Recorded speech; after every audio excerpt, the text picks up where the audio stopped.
아멘. 할렐루야. 하나님은 저와 여러분을 사랑하십니다. 우리 하나님은 좋으신 하나님이십니다. 전우자를 바라보시면서 주의 이름으로 사랑합니다. 주의 이름으로 환영합니다. 축복합니다. 참자로 좋습니다. 잘 될 겁니다. 네. 밤이 자꾸 깊어만 간다는 것은 새벽이 가까이 왔다라는 사인이죠. 어렵고 고통스러운 환경이 계속된다면, 그리고 그것을 오랫동안 잘 참고 견디어낸다면 마침내 오는 것은 뭐냐? 어둠이 아니고 계속되는 밤이 아니라 새롭고 희망찬 아침, 그런 환경이 다가오는 것은 당연지사가 아니겠습니까? 시편 29편 10절에 보면 여호와께서 홍수 때에 좌정하셨으며 여호와께서 영원하도록 왕으로 좌정하시도다라는 말씀이 있습니다. 자, 이거만 우리 여호와께서 홍수 때에 좌정하셨다. 자, 홍수만 우리에게 오는 게 아니라는 거예요. 우리가 인생의 홍수를 직면하게 되면 홍수만 오는 것이 아니라 홍수를 보좌 삼으시고 홍수 위에 보좌를 베풀어 놓으시고 보좌에 앉으셔서 홍수와 함께 오시는 분이 계신데, 바로 그분이 우리 하나님, 우리 여호와 하나님이신 줄로 믿으시기를 바랍니다. 축복은 고통을 통해서 오고요, 기적은 고난 너머에서 우리에게 손짓하고 있다는 사실을 여러분 기억하시기를 바랍니다. 자, 요셉이라는 사람이 이 놀라운 사실을 경험을 했다는 거죠. 그리고 자신 뒤에 오는 수많은 오고 오는 모든 세대들에게, 그리고 지금 이 시간에 여기에서 예배하고 있는 저와 여러분에게 우리 요셉은 자신의 경험을, 자신이 깨달은 진리를 큰 소리로 선포하고 있음을 믿습니다. 자, 오늘 본문 속에 나오는 요셉은 지금 감옥이라는 곳에 있습니다. 감옥은 죄지어서 가는 곳입니다. 그러나 죄지어서 요셉이 감옥 간 게 아닙니다. 억울한 누명을 썼다는 거죠. 그래서 견디기 힘든 고난 중에 지금 처해 있습니다. 그러나 요셉은 이러한 시련 중에 축복이 오고 있는 것을 이제 경험하기 시작하는데요. 아시다시피 이 요셉은요, 20대의 젊은 나이에 불같은 성적인 유혹을 거의 초인적으로 견뎌낸 사람이 바로 요셉입니다. 참으로 대단한 하나님의 은혜요, 축복이 아닐 수가 없습니다. 오늘날 여러분 사면팔방을 돌아보시면 이 사탄이 묻어둔 이 성적인 유혹의 슈레밭을 우리가 걸어가고 있지 않습니까? 이게 언제 펑 하고 터질지 몰라요. 네, 펑 하고 터지는 순간 우리 인생 전체가 산산조각이 되는데요. 자, 이런 유혹의 지뢰밭, 성적인 유혹의 지뢰밭을 걸어가고 있는 저와 여러분에게도 요셉에게 임했던 이러한 동일한 은혜가, 동일한 축복이 임하기를 주의 이름으로 축원드립니다. 특별히 우리 교회 청년들, 나이 청년 말고요, 아직은 나도 청년이다 그렇게 생각하시는 60대 이상 분들 많으시죠? 없어요? 네. 나는 뭐 나이 78년, 나 청년이고 소녀다 하시는 분들 조심하세요. 네. 언제 이 성적인 유혹이 다가올지 모릅니다. 그러나 이런 청년 되시는 분들, 이런 분들에게도 이 요셉에게 임했던 이러한 하나님의 동일한 은혜와 축복이 흘러서 넘쳐가게 되기를 예수님의 이름으로 축복드립니다. 자, 요셉은 자신을 믿어준 주인 보디발이죠. 경호대장, 친위대장 보디발에 대한 신뢰를 그는 저버리지 않았습니다. 주인은 나를 믿어준다, 주인이 나를 믿어준다. 그래서 그는 어떤 순간에도 배신하지 않았습니다. 요셉은 순결한 도덕성을 가진 사람이었어요. 그래서 요셉은 항상 하나님 앞에서 서 있었던 사람이에요. 요셉은 어디를 가든지 무엇을 하든지 아무도 없는 그 혼자 있는 그 순간에도 누가 하나님은 나를 보고 계신다. 나는 하나님 앞에 있다. 뭐 우리 흔히 하는 말로 코람데오 신앙이라 그러죠. 네, 하나님 앞에 하나님이 나를 보고 계신다는 이 신앙에 서 있었습니다. 그렇기 때문에 환경이 아무리 고통스럽고 또 억울하고 내 삶이 정말로 이상하게 돌아가도 세상이 요셉의 마음을 흔들 수는 없었습니다. 나는 여러분이 하나님을 바라보는 신앙, 내가 하나님을 믿기 때문에, 하나님이 나를 보고 계시기 때문에, 내가 하나님 앞에 서 있기 때문에 세상이 여러분을 흔들 수 없게 되기를 예수님의 이름으로 축복합니다. 나는 여러분들에게 다가온 억울한 일들, 여러분이 지금 겪고 계시는 슬픈 일들이 여러분을 분노하게 만들거나 여러분을 절망하게 만드는 일에 여러분 한 사람 한 사람 모두가 결코 유혹이 되거나 굴복되지 않기를 예수님의 이름으로 다시 한번 간절히 축복합니다. 자, 요셉이 정직했던 대가, 요셉이 의리를 지킨 대가, 요셉이 하나님을 끝까지 신뢰한 대가는 뭘까요? 그것은 수모와 수치, 그리고 억울함과 그리고 감옥이었습니다. 우리도 가끔 곧잘 그럴 때가 많지 않습니까? 정말로 나는 진지하게 살고 정직하게 살고 나는 사심 없이 말하고 살았는데 결과가 자꾸 나빠지는 거예요. 사람들이 오해하고 내가 억울해지는 거죠. 자, 요셉도 이러한 기가 막히고 몸서리치는 그런 시련을 겪으면서 그가 두 가지의 태도를 보였다는 사실을 우리가 꼭 기억할 필요가 있습니다. 첫 번째는 뭔가 하면, 자, 요셉은 자신의 삶이 예기치 않게 계속해서 얽히고 설키는 거예요. 그럴 때 요셉이 했던 특별한 두 가지 특징이 있습니다. 첫 번째, 사람 원망하지 않았다는 거예요. 자신은 정직했습니다. 자기의 주인에 대한 신뢰를 저버린 적이 없어요. 그러나 주인은 자기를 저버렸습니다. 자신을 신뢰하지 않았어요. 자기 아내를 건드렸다고 그렇게 의심했습니다. 그러나 자신을 의심한 주인 보디발을 원망하지 않았어요. 그리고 괜히 잘 있는 자기를 유혹을 해가지고 누명을 씌워가지고 애꿎게 감옥에 만들어가게 한 그 보디발의 아내, 왜 자기를 건드리냐 이거예요.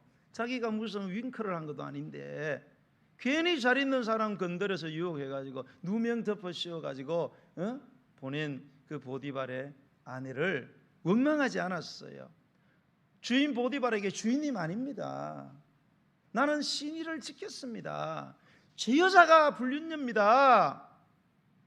뭔가 잘못 알고 계십니다. 당신의 아내에 대해서. 그렇게 그 보디발의 아내를 어렵게 하는 말을 하거나 처신을 전혀 하지 않았어요. 참으로 대단한 일이면서도 이런 어려운 일이죠, 여러분. 사람은 억울하면요 반드시 그거를 해명하고 설명하고 설득시키려고 합니다. 왜? 너무 억울하니까.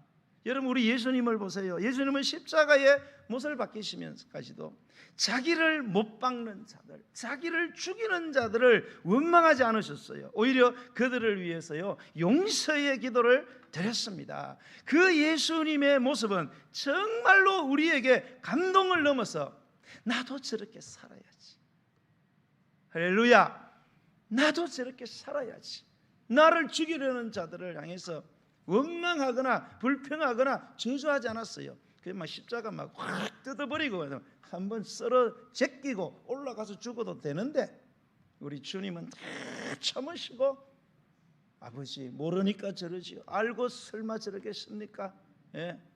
그런 예수님의 모습을 보면서 나도 저렇게 살아야지 라는 그런 영적인 도전을 주는 그러한 삶의 아름다운 본을 보여주신 분이 바로 우리 예수님이신 줄로 믿으시기를 바랍니다. 원망하지 않았어요. 사람 원망하지.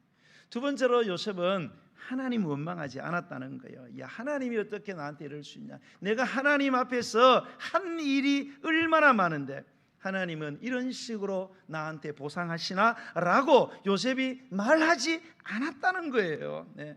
우리는 이러한 요셉의 태도에서 요셉 이 사람 성숙한 사람이구나, 된 사람이구나, 댐댐이가 됐구나, 인간이 됐구나, 예, 라는 생각을 하게 되는 거죠. 여러분, 우리가 뭐 환경으로 어려움을 겪거나 아니면 여러 가지 일들로 어려움을 겪거나 사람 관계 때문에 어려움을 겪을 때는요, 웬만하면은 가만히 있는 게 좋습니다. 요거를요 가능한 그냥 다물고 있는 게 제일 좋습니다. 그러면요 사람들이 나를 뭐라고 생각해요? 야, 저 사람 대단하다. 저 사람 아주 사람 댐댐이가 됐구나라고, 오해인지 모르겠지만 딱 그렇게 인정해 주는 거예요. 근데 우리가 좀 어려운 일 당하고 힘든 일 당하고 좀 고통스럽다고 해서 내 자신을 변호를 하고 나를 설득시키려고 하면은요, 그게 오히려 우리를 어렵게 만든다는 거죠. 자, 이렇게 하나님도 원망하지 않고 사람도 원망하지 않았던 이 요셉 얼마나 성숙합니까? 자, 그런데 감옥 들어갔어요. 자, 감옥에 들어간 이 요셉에게 어떤 일이 벌어질까요? 자, 오늘 40장 1절에서 3절 말씀을 한번 읽어보겠습니다. 1절로 3절 시작. 그 후에 애굽 왕의 술 맡은 자와 떡 굽는 자가 그들의 주인 애굽 왕에게 범죄한지라. 바로가 그 두 관원장 곧 술 맡은 관원장과 떡 굽는 관원장에게 노하여 그들을 친위대장의 집안에 있는 옥에 가두니 곧 요셉이 갇힌 곳이라. 자, 이 애굽의 바로 왕에게는요 특별한 신하들이 있었어요. 두 명의 신하인데요, 이 두 명의 신하가 어떤 일을 왕에게 행했는지 모르겠지만 애굽의 바로 왕이 대단히 노했습니다. 아마 큰 죄를 지은 것 같아요. 아마 배신을 때린 것 같아요. 그래서 막 크게 노했습니다. 그 두 사람이 누군가 하면 술 맡은 신하하고 떡 맡은 신하예요. 단순한 일개 신하가 아니라 이 관원장, 이렇게 보니까 지금으로 하면 장관 이 정도 되는 비서실장. 그런데 뭐를 담당했어요? 음식을 담당하는 사람이었어요. 여러분, 음식을 담당했다. 왕궁에서. 이거는 대단한 신임을 가진 사람이죠. 왜요? 고대에 보면 왕들을 죽일 때 칼로만 죽이는 게 아니잖아요. 그죠? 식당에서 이렇게 독을 막 조금 집어넣어가지고 막 몇 년 동안 독 먹어가지고 죽이고, 그런 경우들이 허다하잖아요. 막 언제나 죽일 수 있어요. 그러니까 이런 음식을 맡기는 건 아무한테 맡기는 게 아니에요. 그렇게 신뢰했던 이 두 사람이 아마 왕을 배신한 사건들이 일어난 것 같아요. 굉장히 의해가지고 완전히 그냥 목을 잘라버렸어요. 죽였다는 게 아니라 뭡니까? 감옥에다가 집어 넣었다는 것입니다. 그런데 놀라운 사실은 이 감옥에 집어넣은 이 감옥이 어디에 위치해 있느냐? 이 보디발, 이 요셉의 주인이었던 이 친위대장 보디발의 집에 있는 그런 감옥이었어요. 이 감옥은 아무나 들어갈 수 있는 게 아니에요. 그것도 자격이 필요해요. 이 감옥은 무슨 자격? 왕의 죄수들, 클래스가 있어요. 아무나 들어오는 게 아니고 왕 곁에서 왕과 함께 했던 사람들 가운데 왕에게 범죄했던, 비록 죄수지만은 세상에 있을 때는 클래스가 완전 하이 클래스입니다. 내노라는 사람들이죠. 이런 사람들이 오는 곳이었거든요. 그런데 그들이 온 것은 당연한 거지만, 그런데 이 감옥에 누가 있었다는 거예요? 요셉이 있었다는 거예요. 요셉은 신분이 뭐예요? 종의 노예란 말입니다. 노예. 절대로 노예는 여기 올 수가 없어요. 예기치 않는 일이 벌어진 거죠. 사실 예기치 않게 유혹도 당하고, 예기치 않게 억울한 일을 당하고, 예기치 않게 감방에 들어갔는데 수많은 감방들이 있는데 절대로 들어가서는 안 될 감방, 왕의 죄수들이 들어가는, 왕을 본 적도 없잖아요, 요셉이는요. 그런데 거기에 들어가는 전혀 요셉이 예기치 못했던 그 감옥에 있을 때 또 예기치 못한 사건이 감옥 밖에서 이루어지고 있었다는 거예요. 감옥 밖에서 바로의 왕의 가장 신뢰를 받던 그 신하들이 배신을 때리고 여기에 들어오게 되는 사건이 생겼다는 것입니다. 여러분, 우리가요 믿음을 가지고 세상을 살아갑니다. 근데 우리가 세상을 살아가다가 정말로 예기치 않는 일을 경험할 때가 많아요. 야, 내 삶에 어떻게 이런 일이 일어나나? 그게 좋은 일이든 나쁜 일이든 똑같습니다. 예기치 않는 일들이 끊임없이 우리에게 다가옵니다. 근데 우리가 뭐 예기치 않는 일을 보면은 나쁜 일은 다 기억합니다. 예기치 않게 일어난 좋은 일은 전부 다 까먹어요. 맞지요? 참 내가 목회 보니까요, 예기치 않은 좋은 일들은 안 가르쳐 줬는데도 다 까먹더라고. 안 좋은 것들은 전부 다 바위에 새기는 게 아니고 쇠에다 새겨놓고 계속 우리 인생이 그래요. 그러나 여러분, 좋은 일이든 나쁜 일이든 예기치 않게 여러분의 삶에 무슨 일이 일어났습니까? 여러분이 번개처럼 뇌리에 깨달아야 되는 일이 있어요. 그게 뭔가 하면은 그 예기치 않는 사건들의 배후에는 언제나 항상 모든 일에 하나님이 계신다는 거예요. 믿습니까 여러분? 꼭 기억하세요 여러분. 예기치 않게 일어난 여러분의 삶의 모든 사건 배후에는 언제나 항상 모든 일에 누가 계신다? 하나님이 거기에 계신다는 거예요. 왜 이런 일이 일어났을까? 왜 그때 그런 일이 일어났을까? 이해가 어렵습니다. 해석이 안 됩니다. 받아들이기에는 너무나 고통스러운 일을 여러분 겪으셨습니까? 인간적으로, 이성적으로, 합리적으로, 경험적으로 해석이 안 되면은요, 왜 나는 이런 일을 겪어야 되나? 나는 왜 자꾸 이렇게 몸이 아플까? 왜 내 자식한테는 자꾸 안 좋은 일하고, 나는 왜 이렇게 기업이 자꾸 곤두박질을 치는가? 내 인생이 어쩌다가 여기까지 왔나라고 해석이 안 될 때 한 가지 방법이 있습니다. 그것은 뭔가 하면 이 모든 사건 배후에 하나님이 계셨다는 사실. 모든 초점을, 우리가 부르는 창처럼 모든 시선을 하나님에게 맞출 때에 모든 것이 다 정리가 되는 은혜가 임하게 되는 줄로 믿으시기를 바랍니다. 여러분, 이해되지 않는 일들이 계속 일어나고 있어요. 도저히 인간적으로, 경험적으로 해석이 안 돼요. 그러나 그 모든 것을 하나님께 초점을 딱 맞추는 순간 영적으로 해석되기 시작합니다. 영적으로 그것이 축복이라는 사실을 깨닫게 되는 것입니다. 영적인 은혜가 임하게 된다는 사실을 여러분 믿으시기를 바랍니다. 아, 하나님이 이렇게 하셨구나. 하나님이 나를 여기까지 오게 하셨구나. 그러면 하나님의 뜻은 뭘까? 모든 게 다 정리되는 것을 여러분 믿으시기를 바랍니다. 여러분, 하나님이 우리 사건의 배후에 계신다면 그 하나님은 어떤 분이십니까? 여러분, 성경을 읽으시면서 제가 세 가지 질문을 항상 하셔야 된다고 제가 말씀을 드렸어요. 자, 성경 읽으면서 여러분이 하셔야 될 세 가지 질문. 첫 번째, 하나님은 어떤 분이실까? 나를 향하신 하나님은 어떤 분이? 성경 속에 기록된 이 하나님, 천지 만물을 창조하시고 만물을 주관하고 통치하고 지배하고 계시고 나를 창조하시고 내 삶 속에 깊이 관여하고 계시는 이 하나님은 도대체 어떤 성품의 하나님이실까라는 질문. 두 번째, 그 하나님을 믿는 나는 어떤 존재인가?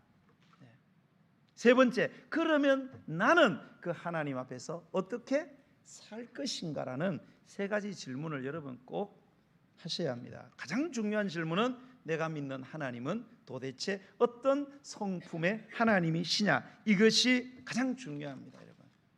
여러분, 우리 하나님은 선하신 하나님이십니다. 우리를 사랑하시되 끝까지 사랑하시는 하나님. 여러분, 그래서 우리가 믿는 하나님은요, 우리를 향하신 그분의 의도와 뜻은 절대 멸망이 아니라 영원한 생명, 참된 생명, 가장 아름다운 복을 주시는 것이 하나님의 뜻인 줄로, 또 우리가 믿는 하나님이 그런 하나님이심을 믿으시기를 바랍니다. 자, 여러분의 삶에 어떤 일이 일어나죠? 여러분의 사랑하는 자녀에게도 원치 않은 일들이 일어날 수 있습니다. 그 모든 사건은 하나님이 우리와 우리 자녀를 죽이기 위해서 주신 게 아니에요. 우리를 살리시기 위한 의도가 있다는 거죠. 우리를 숨어주고 망신시키고 내 인생 다 버리고 그렇게 해서 행하신 일이 아니라 그 일을 통해서 나를 연단하시고 강건하게 하시고 축복하시기 위하여 그렇게 하셨다는 사실을 믿으시기를 바랍니다. 하나님의 주권을 가진 하나님이 끊없이 내게 선하시다는 그 선하신 성품을 여러분이 꼭 기억을 하셔야 됩니다.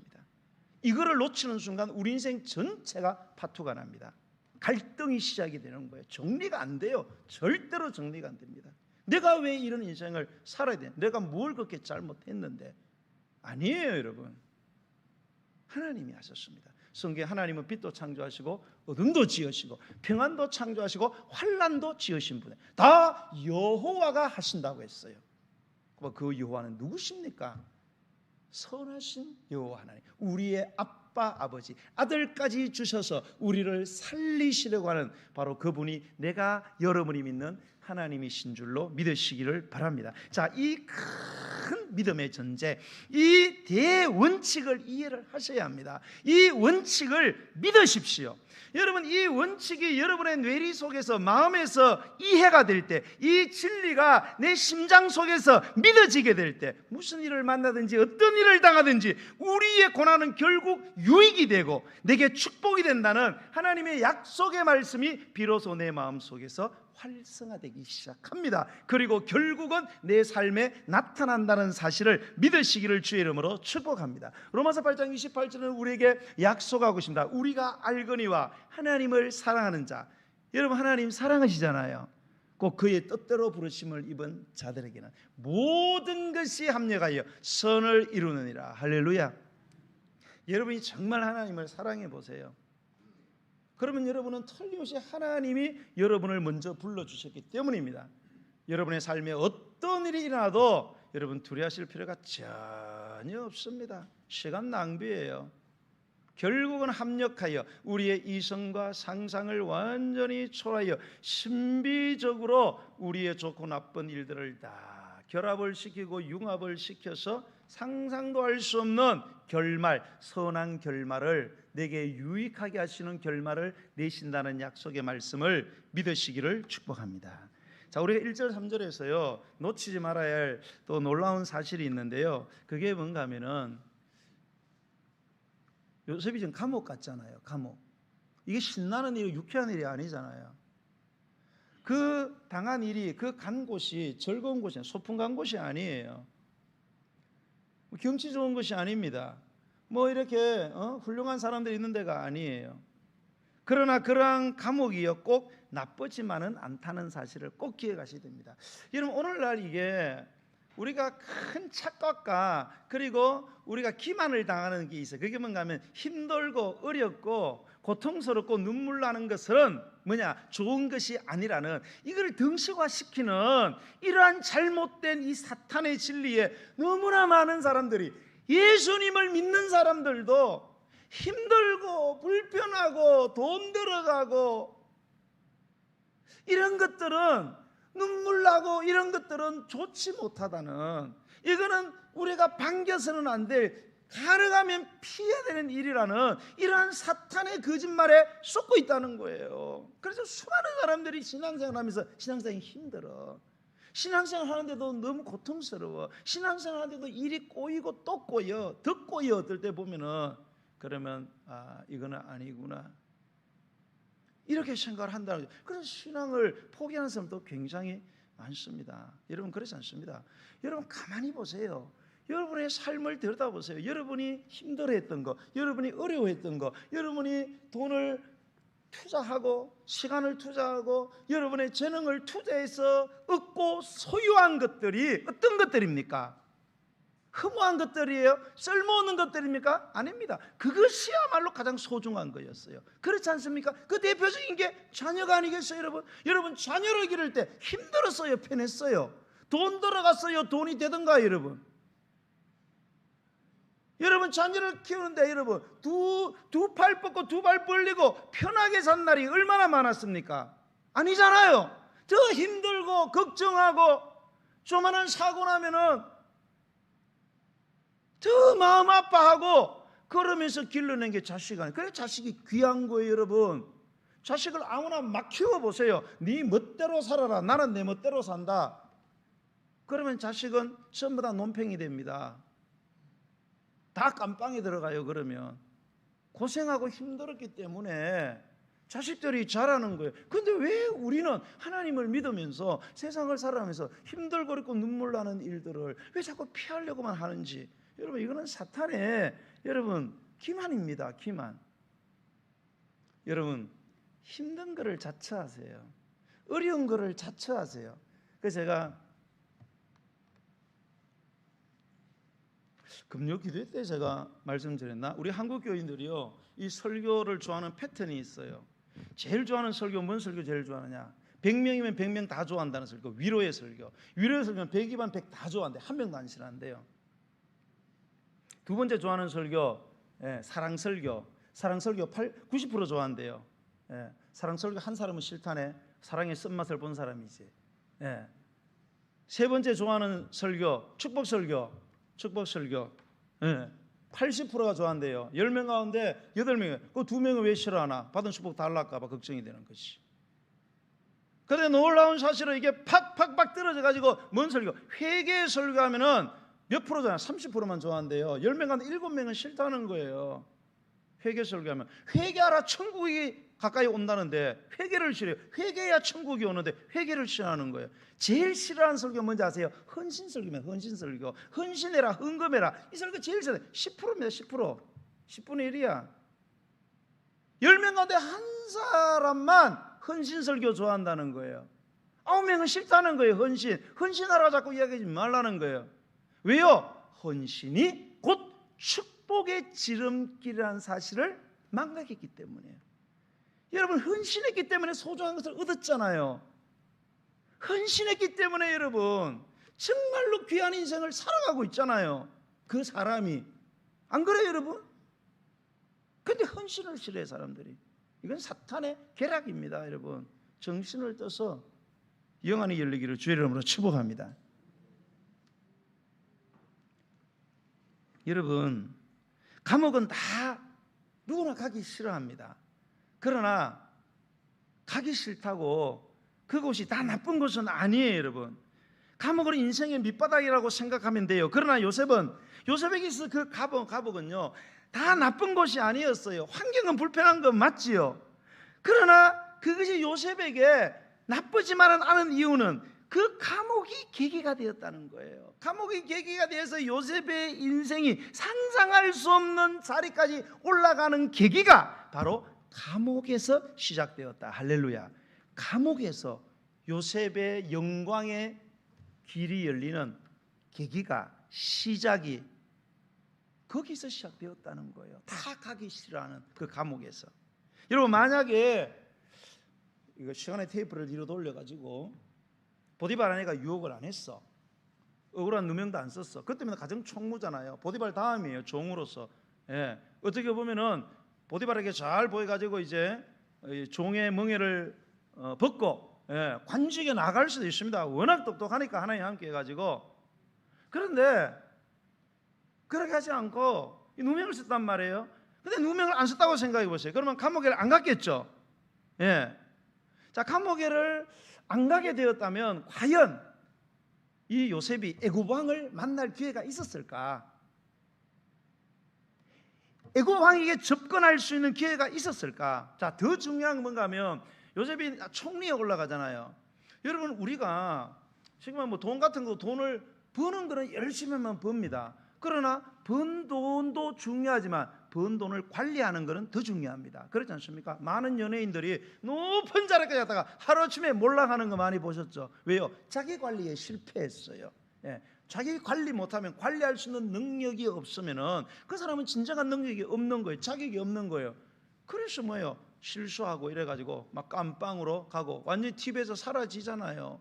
여러분, 요셉이 총리 자리에 올라갔다고 여러분 할지라도 여러분 말로만 총리가 되는 게 아니잖아요. 운이 좋아서 올라갈 수는 있어요. 그러나 그거를 지키는 게 더 힘든 거 아니겠어요? 지킬 수 있는 내공, 지킬 수 있는 역량이 있어야 되잖아요. 근데 여러분, 어떻게 당시의 대제국, 지금으로 말하면은 미국 같은 그 백악관인가? 백악관이죠. 청와대가 우리나라인가요? 청와대 사라졌나? 용산인가요? 네. 이거 백악관에 들어가는 건 중요하지만 맡긴 직위를 감당할 능력이 있어야 계속 거기 머물러 있을 거 아닙니까? 그런데 총리 오늘은 뭐합니까? 능력이 없는데 시련을 겪지 않고 올라갔어. 그러면 아마 금방 내쫓겼을 거예요. 그럼 영광도 잠시고 얼마나 수모가 컸겠습니까? 그런데 요셉은 바로 거기 바로 그 감옥에서 누구를? 왕의 죄수들을, 그 나라에서 내놓으라고 하는 왕의 죄수들을 만나게 되었다는 거예요. 네, 만나서 뭐 했을까요? 네? 오늘 이거 보면 나중에 보면 꿈을 해몽한데 꿈만 해몽했겠어요? 여기에 모인 사람들은 애굽에서 내놓으라는 정치, 경제, 문화, 언론, 법률, 철학 모든 분야의 완전 베테랑들, 프로들이에요. 이 수많은 사람을 한 번에 한 제한된 공간에서 만나서 대화할 수 있는 기회가 누구에게 얼마나 주어지겠습니까? 이거는 하늘의 별따기예요. 그런데 이 종이 왕이 들어가는 그 죄수들의 감옥에 들어가게 되죠. 이것도 놀랍지만 거기 가보니까 전부 다 애굽의 최고의 뭡니까? 지식과 해박한 능력을 갖고 있는 사람들을 다 만나, 그 사람들하고 이야기를 해가지고 나중에 총리가 됐을 때 총리를 우습게 감당할 수 있는 모든 능력과 역량을 바로 어디에서? 바로 그 감옥에서 배우게 된 줄로 믿으시기를 주의 이름으로 축복합니다. 고난이 그에게 축복의 계기가 되었다는 거예요. 이건 믿음의 사람들이 반드시 기억을 해야 됩니다. 여러분, 예수님을 오래 믿는 게 중요한 게 아니에요. 몇 대 예수를 믿는 게 중요한 게 아니에요. 내가 목사고 장로고 내가 목사들이고 이게 중요한 게 아니라니까요. 중요한 진리를 깨닫는 게 여러분 중요한 것입니까? 사랑하는 성도 여러분, 여러분의 감옥은 뭡니까? 지금 여러분은 어떤 지금 인생의 바닥을 치고 있습니까? 여러분, 바로 거기에서 하나님의 축복의 서곡이, 전주곡이 울려 퍼지기 시작한다는 사실을 믿으시기를 주의 이름으로 축복합니다. 성도 여러분, 신앙생활 하시면서 여러분 사람과의 관계에서 또 하나님과의 관계에서 억울한 일을 당한 적은 없습니까? 최선을 다해 믿음 생활 했어요. 예. 자부할 정도는 아니지만 그래도 나는 나름대로 하나님의 뜻대로 살아야지 라고 생각했는데 보니까 하나님 없이 멋대로 사는 사람들보다 더 못할 때가 여러분 있다는 것을 발견하고 여러분 당황한 적은 없으십니까? 꼭 바쳐야 한다는 11조도 안 떼먹고. 여러분 이 보면요, 11조 이렇게 강조하는 우리나라밖에 거의 없어요. 이게 나라적으로, 예, 뭐 유럽이나 이런 데는 거의 대부분 11조가 폐지가 되었어요. 예, 물론 다 폐지된 건 아니에요. 미국 같은 경우는 강제성은 없지만은 11조를 하게 하지만 강제성은 전혀 하죠. 뭐 물론 우리나라도 뭐 지금은 강제성을 뭐 동원하지는 않습니다. 뭐 옛날에는 거의 강제적이었죠. 지금도 암묵적으로 거의 강제하고 있는 부분도 있고 뭐 저는 뭐 여러분 뭐 싫어할 걸 너무나 잘 알기 때문에 뭐 그런 거 잘 안 하지만 뭐 떼 먹으면은 벌 받는다 이런 소리는 안 하지만 뭐 하고 싶을 때 많아요. 그러나 뭐 하나님 그게 기뻐하지 않는 것 같아서 안 하지만은, 그런 여러분, 저는 이 11조 때문에 고민하는 성도를 보고 저도 유튜브를 어마어마하게 많이 봤습니다. 거기 보면요, 요즘은 신신학자들, 요즘 막 좀 탁월한 사람들은 다 11조 이거 폐지돼야 된다 이렇게 이야기를 막 합니다. 그런데 여러분 11조 폐지된 나라들은 다 거의 다 하나님 다 떠났습니다, 여러분.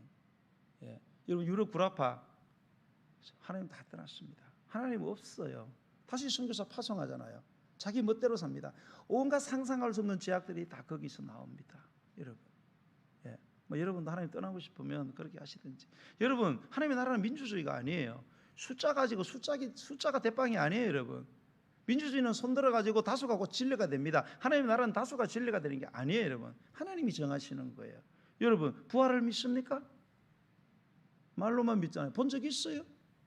천당을 믿습니까? 가봤어요? 오늘 투표할까요? 그럼 여기서 투표해가지고 그러면 천당 있다 없다 해가지고 천당 없다 그러면 오늘부터 그만 천당은 없는 걸로 우리 폐지할까요? 여러분 교회는 그런 것이 아니에요. 세상 나라는 한국도 미국 영국도 다 투표해가지고 하면은 다 끝나버려요. 대통령도 못 막습니다. 하나님의 나라는 100이면 100 다 일어나도 하나님이 아니라면 아닌 거예요, 여러분. 어떤 또 신학자들은 보면은 자기는 성경을 보면서 11조는 폐지되다 생각한다. 근데 자기는 또 11조 한대요. 왜 하는지 모르지 그 사람은. 자기가 믿는 대로 하지 말아야지. 그러면 자기는 안 믿는데 11조 한대요 또.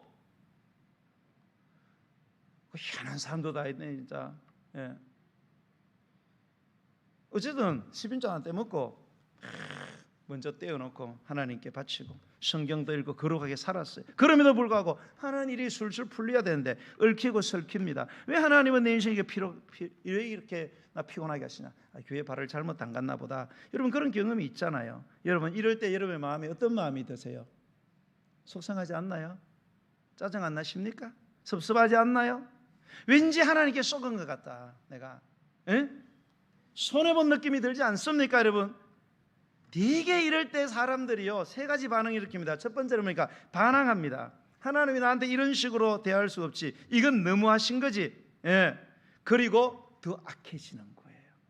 지금까지 내가 하나님 당신 믿기 때문에 참았습니다. 하나님 당신 믿기 때문에 회개했습니다. 참고 회개했던 모든 일들을 이럴 때 한 번에 다 몰아가지고 다 저질러 버리는 거예요. 당신이 이렇게 했기 때문에 나는 이제 더 이상 당신을 신뢰하지 않습니다. 이때까지 못했던 거 한번 다 해보겠습니다. 막 참았던 술 다 마시고 안 하던 짓 다 해버리고 악해지는 모든 지식과 지혜를 동원해서 하나님께 반항하는, 마치 아이가 부모에게 반항할 때 부모가 싫어하는 것은 골라서 하는 애들 있잖아요. 왜?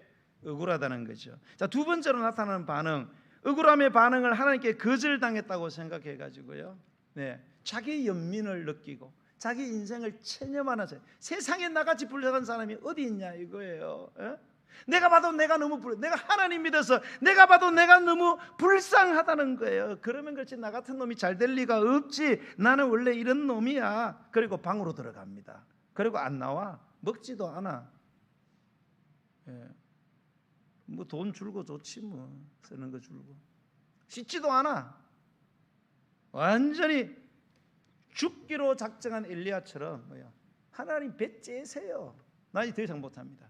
내가 악한 짓은 안 하겠지만 더 이상 내가 하나님을 위해서 더 이상은 내 헌신하지 않겠습니다. 배째라 이런 부르고, 마지막으로 억울할 때 보이는 유형은 그럼에도 불구하고 삶을 살아가는 사람.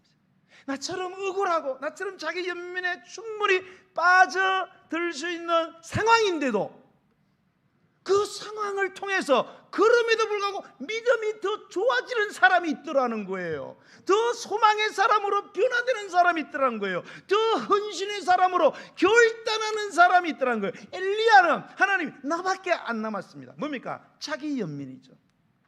이제 나밖에 안 남은데 꼭 내가 이렇게 살아야 됩니까? 하나님이 엘리야야 그런 이상한 소리 하지 말라. 7,000명이나 남겨놨다. 7,000명. 왜 네 연민에 빠져가지고 너만 불쌍하고 나만 왜 이렇게 힘들게 믿어야 되냐? 아니야, 7,000명이나 남겨놨어. 그런 사람들이 있더라는 거예요. 여러분 어떤 반응의 사람이십니까? 여러분은 어떤 반응을 여러분 하시려고 지금 마음을 먹고 계십니까? 여러분 그런 일을 당했을 때 모든 초점을, 모든 시선을 하나님께 맞추십시오. 그러면 전부 다 해석이 되고 전부 다 받아들여지게 되고 전부 다 수용이 되고 여러분의 고난과 아픔과 슬픔이 서서히 그러나 명확하게 선명하게 해석되어지고 믿어지게 되는 줄로 믿으시기를 바랍니다. 그리고 그 상황을 수용하세요. 믿음으로. 왜? 하나님이 주셨잖아요. 하나님이 어떤 분이에요? 선하신 분이에요. 반드시 선하게 해줄게요. 수용하시고 감사하게 되어서 여러분이 다친 모든 고통의 문제들이 결국은 여러분의 인생에 없어서 안 될 축복의 유익이 되기를 예수님의 이름으로 간절히 축원드립니다. 우리 찬양 드리면서 준비하신 예물을 하나님께 올려드리겠습니다.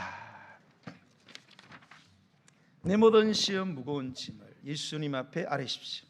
근심에 쌓인 나를 돌아보시고 내 근심 모두 다 맡아주십니다. 찬양 드리겠습니다.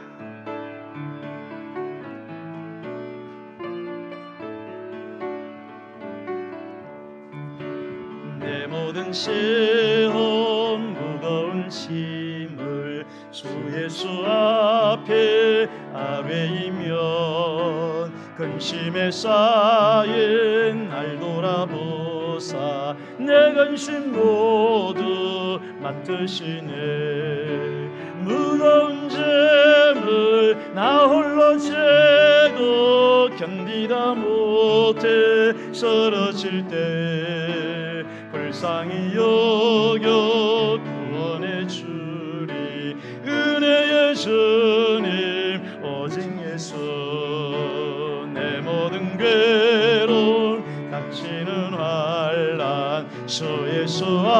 앞에 아뢰이면 주께서 치는 날 구해 주사 넓으신 사랑 베푸시네 아멘.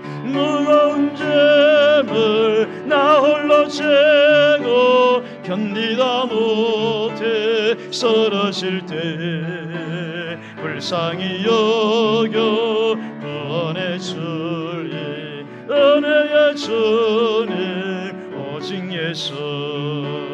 내 짐이 점점 무거워질 때 주 예수 앞에 아뢰이면 주께서 치는 날 구해 주사 내 대신 짐을 져주시네 아멘. 무거운 짐을 나 홀로 지고 견디다 못해 쓰러질 때 불쌍히 여겨 구원해 주리 은혜의 주님 마음에 시어 마음에 시어 무서운 죄를 주 예수 앞에 아뢰이면 아멘. 예수는 나의 능력이 되사 세상을 이길 힘주시네 아멘.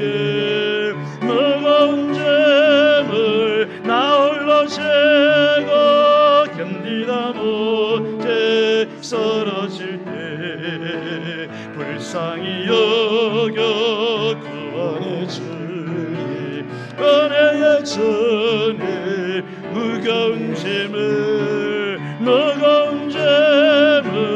나 홀로 지고 견디다 못해 쓰러질 때 불쌍히 여겨 구원해 주리 은혜의 주님 온 마음에 시어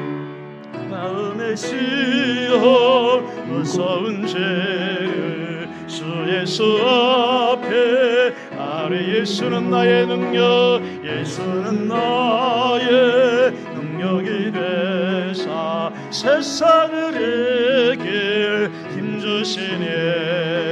무거운 짐을 나 홀로 지고 견디다 못해 쓰러질 때 불쌍히 여겨 구원해 주리 은혜의 주님 오직 예수. 무거운 짐을 나 홀로 지고 견디다 못해 쓰러질 때 불쌍히 여겨 구원해 주리 은혜의 주님 오직 예수. 모든 시선을 주님께 드리고 살아계신 하나님을 느낄 때 내 삶은 주의 역사가 되고 하나님의 일하기 시작하네. 모든 시선을 주님께 드리고 살아계신 하나님을 느낄 때 내 삶은 주의 역사가 되고 하나님의 일하기 시작한 모든 시선을 주님께 드리고 선능하신 하나님을 느낄 때 세상은 주의 나라가 되고 하나님의 일하기 시작하네. 할렐루야. 오늘 기도 기도하겠습니다. 요셉의 닥쳤던 삶은 오늘 우리의 삶에 계속 되풀이되고 있지 않습니까? 요셉의 이야기는 곧 우리의 이야기이며 요셉의 삶이 우리의 삶이 되기를 주님은 간절히 원하고 계십니까? 여러분, 이해할 수 없는, 받아들이기 힘든 일들이 여러분의 삶 가운데, 여러분의 자녀와 여러분의 인생 가장 중요한 순간에 바로 그 장소에서 일어나고 있습니까? 일어날 것입니다. 여러분, 그러한 일들이 여러분에게 닥쳐올 때에 어떤 태도로 여러분 반응하기를 원하십니까? 저는 요셉같이 여러분이 반응하기를 주의 이름으로 축복합니다. 사람 원망하지 마세요. 하나님 원망해도 나아질 것들이 없습니다. 모든 시선을 하나님께 맞추시기 바랍니다. 내 모든 사건의 배후에는 하나님이 언제나 계신데 그분은 끝없이 선하시며 나를 버리지 아니하시며 떠리지 않으시고 내 이름을 당신의 손바닥에 새기시며 내 무너진 삶의 성벽을 바라보고 계신 나를, 그 선하신 하나님을 내가 믿습니다. 내가 그 주님을 바라봅니다. 그 주님께서 나를 구원하시고 내 인생을 영광길로 끝내는 인도하실 것을 믿습니다. 지금의 내 삶의 감옥이 내 삶의 축복의 계기가 될 것을 내가 믿습니다. 그 믿음으로 살아갈 수 있는 은혜와 믿음을 내게 허락해 달라고 우리 주의 이름 부르고 기도하겠습니다. 주여.